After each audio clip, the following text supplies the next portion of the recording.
John, the victories keep on coming, a fourth one on the spin. What did you make of tonight's performance? I thought it was our best of the season, to be honest. I thought some of the football we played was breathtaking. But what really impressed me was the appetite that the players had for the game. They worked ever so hard. We spoke about them crawling off the pitch at the end, and they did. They've put pressure on Yeovil from the first minute to the last.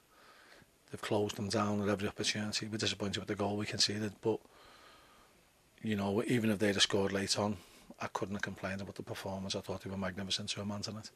Another case of creating lots of good quality chances.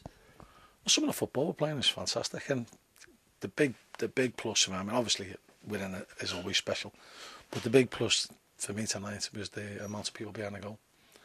And I spoke to the players about it before the game. You know, when you get a big crowd here, and you get the crowds on your side, I don't think there's a better place to play.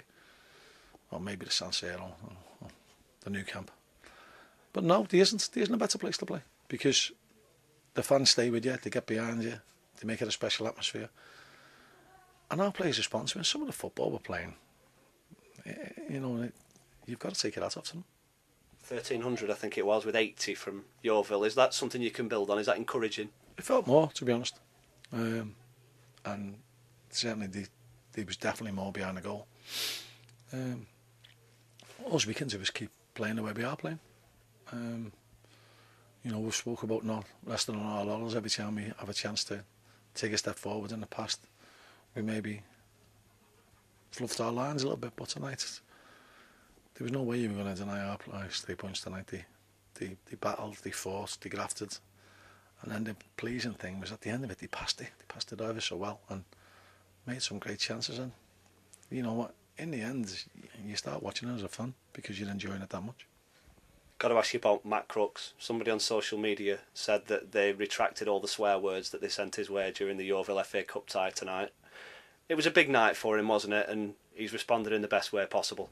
The only way he could, isn't it? But Jimmy still had to go to him, and there he said, "Why didn't you do that last year? Cost us $500,000." But Crooks has come back a different player since the summer. He's worked hard at his game, and I think the fact that we've pinned him down to one position has helped him. He's learning that position, but he's getting better at it by the week. And he's got all the physical attributes to be wherever he wants to be. Tonight I thought Sean McConnell was our man of the match. That was my own opinion. I thought his touch, his work rate, his creativity was excellent tonight. And I'd have Crooksy just a midgie behind him. Another goal for Josh Windass as well. Inevitably, because of his name, people will be talking about him. Is it going to inevitably be a struggle to keep hold of him with the form he's in? Well, all we do is we keep going away. If he keeps playing well and he scores another 20 goals for us, we'll pat him on the back with a move. It'll mean that we've got promoted. You talk about the promotion picture. You're in the promotion picture. Only 10 games gone, of course, but lots of managers say they start looking at the table after 10 games. It must look pretty good to you. Well, you know, there's nothing handed out at this time of the year. We've got to have a good October now. Historically, we haven't had good Octobers. We've got to make sure we do have a good October. We've got another smashing home game coming up against a tough side in Oxford, and that might be a measure of where we are in the league when we play them.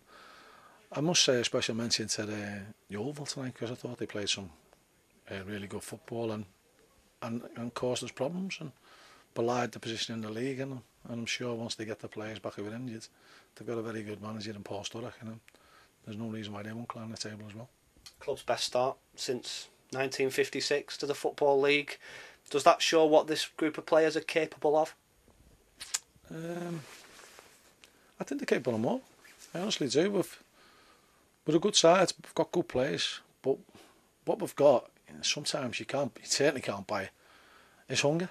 You can't buy hunger, you can't buy desire, and we've got that in abundance. And you know, I did a little talk to some of the fans in the club before the game, and you know, there's ways of measuring richness, and you know, if you measure it by big hearts, an appetite for the game, a willingness to learn,